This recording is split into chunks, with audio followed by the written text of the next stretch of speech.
અમદાવાદની એક આયુર્વેદિક કોલેજ જે છેલ્લા 5 વર્ષથી ભયજનક હાલતમાં છે, પરંતુ ત્યાં હજુ સુધી બાળકો ભણી રહ્યા છે। 300 થી વધુ બાળકો અમદાવાદની અખંડાનંદ આયુર્વેદિક કોલેજ જર્જરિત હાલતમાં છે અને ત્યાં જ ભણી રહ્યા છે। ભયજનક ઇમારતમાં જીવના જોખમે અભ્યાસ કરવા માટે વિદ્યાર્થીઓ મજબૂર બની રહ્યા છે। 60 વર્ષ જૂના બિલ્ડિંગને પીઆઈયુ દ્વારા 2020માં ભયજનક જાહેર કરી તાત્કાલિક ખાલી કરવાની ભલામણ કરાઈ હતી। આરોગ્ય વિભાગે પણ કોલેજને ગાંધીનગરના કોલવડા સ્થળે ખસેડવાનો આદેશ આપ્યો હતો। આચાર્ય 2021માં આ સ્થળાંતરણ થયું હોવાનું લખીને મોકલ્યું હતું, પરંતુ હકીકતમાં છાત્રો હજુ ત્યાં જ અભ્યાસ કરે છે અને ઉપરથી 2024માં એ જ ભયજનક બિલ્ડિંગના રિનોવેશન માટે પીઆઈયુએ 1 કરોડ 92 લાખનો ખર્ચ પણ કરી નાખ્યો છે। આ કામ કોણે મંજૂર કર્યું તેની સ્પષ્ટતા નથી। પીઆઈયુના એન્જિનિયર રિનોવેશનની આચાર્યની માંગ કહે છે અને આચાર્ય એવું કહે છે કે અમે રિનોવેશનની માંગ નથી કરી।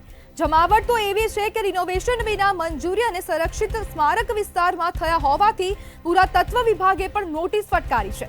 જો નવા ભવન માટે 15 એકર જમીન ફાળવાઈ હોવા છતાં ત્યાં અભ્યાસ શરૂ કરવા માટે મોડું કેમ? સવાલ એ છે કે ભયજનક મકાન તોડી ન શકનાર તંત્ર આજ રહી તો કાલે બને એવી દુર્ઘટનાનું જવાબદાર કોને ગણશે? આયુર્વેદ ભણવાનું પણ પોતાના સ્વ જોખમે ભણવાનું છે અને જ્યારે જે અધિકારીઓ છે તે એકબીજાને ખો આપતા જોવા મળી રહ્યા છે। જ્યારે પીઆઈયુના જે એન્જિનિયર છે તે એવું કહી રહ્યા છે કે આચાર્ય દ્વારા કહેવામાં આવ્યું છે કે રિનોવેશન કરો, પરંતુ હવે આચાર્ય કહી રહ્યા છે કે અમે કોઈ જ રિનોવેશનની માંગ નથી કરી। અમદાવાદની અખંડાનંદ આયુર્વેદિક સ્કૂલ જે કોલેજ છે તે જર્જરિત હાલતમાં જોવા મળી રહી છે અને ભયજનક ઇમારતમાં જીવના જોખમે 300 થી વધુ વિદ્યાર્થીઓ અભ્યાસ કરવા માટે મજબૂર બન્યા છે। બિલ્ડિંગને પીઆઈયુ દ્વારા 2020માં ભયજનક જાહેર કરાઈ હતી અને તાત્કાલિક તેને ખાલી કરવા માટે પણ ભલામણ કરાઈ હતી।